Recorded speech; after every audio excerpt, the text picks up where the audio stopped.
I remember I was once speaking to this girl.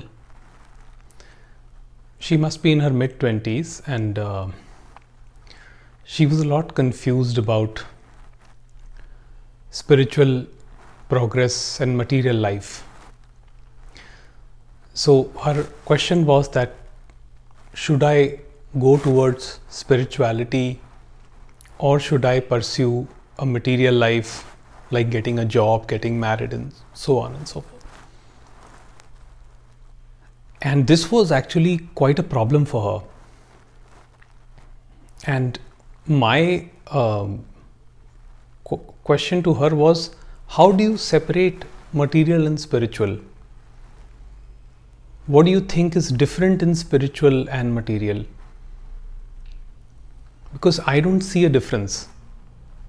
Why should one have to sacrifice one for the other?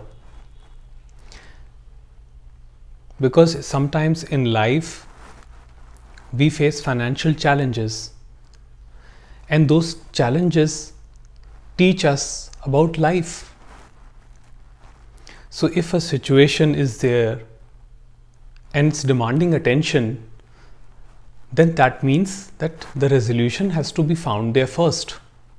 So if you have say a financial challenge, maybe there is some instability in your career, then of course that is the situation that one needs to address first. Otherwise, how will you be spiritual? How do you think of spirituality if you have some illness? God forbid, but say if you contract an illness, won't your first step be to cure yourself? How is that different from spirituality? People think that spirituality is a practice, that they have to do something, do this or do that, during their spare time. And they compartmentalize it. From morning till evening I'll be materialistic, and 1 hour in the evening I'll be spiritual. So I'll do meditation, I'll do japa, maybe read some scriptures here and there, and that is for the day. Then I'm done. Then my life is perfect. But you see, every moment of your life is the moment of the spirituality. What you think as spiritual, material, financial, it is all one. There is no difference. And life itself is the greatest pointer. So Ramesh Valsekar would say that the true sign of spiritual progress is the lack of concern about the spiritual progress.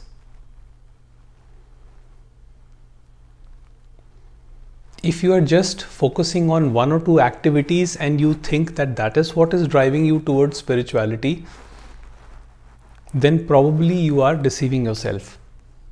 Spirituality is every moment. You are the spirit, and spirit is here and now. It is not in a distant future. It is not you move something, you move towards gradually. It is just here and now. So the true sign of spiritual progress is the lack of concern about spirituality and this and that. As a doing, that I must do this, otherwise I am not spiritual. If I am not chanting mantra, that means I am not spiritual. If I am not meditating 3 to 4 hours a day, then that means I am not spiritual. If I am not doing yoga, I am not doing this, I am not doing that.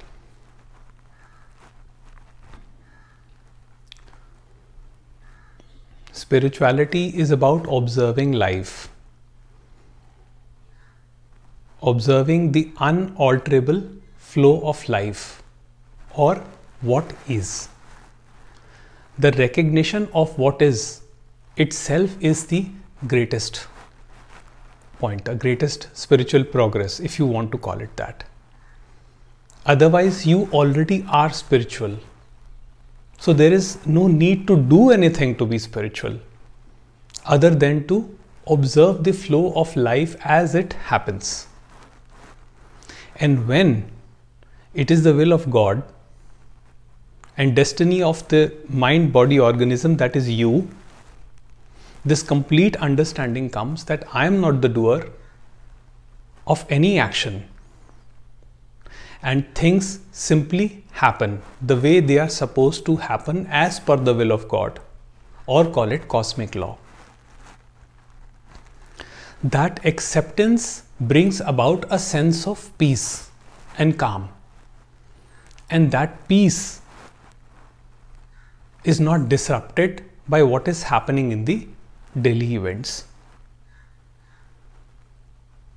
Yes, the moments of pain, moments of discomfort may be there, the uncertainty of life is there, but that peace is still prevalent even in the greatest of uncertainties.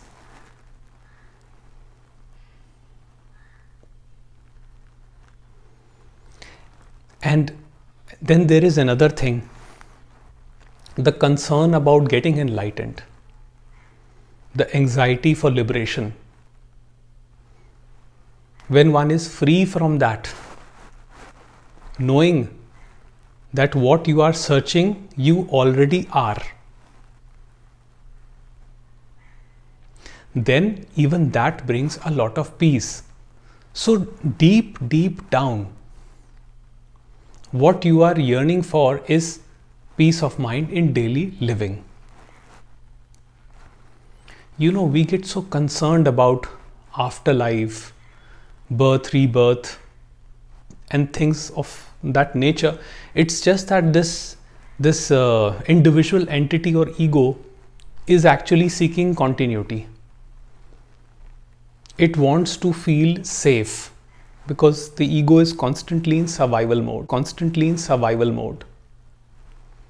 So it creates an afterlife.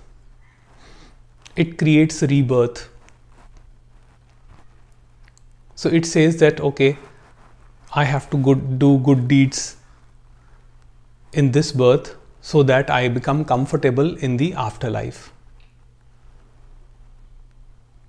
And the underlying I constantly moves and contemplates tricks and strategies to continue its extension, to continue survival. But that ego itself becomes the source of suffering. So true spiritual progress is the realization that there is nothing to be liberated, that there is no one to be liberated. Liberation is your very nature, and the way you know it is through peace of mind in daily living.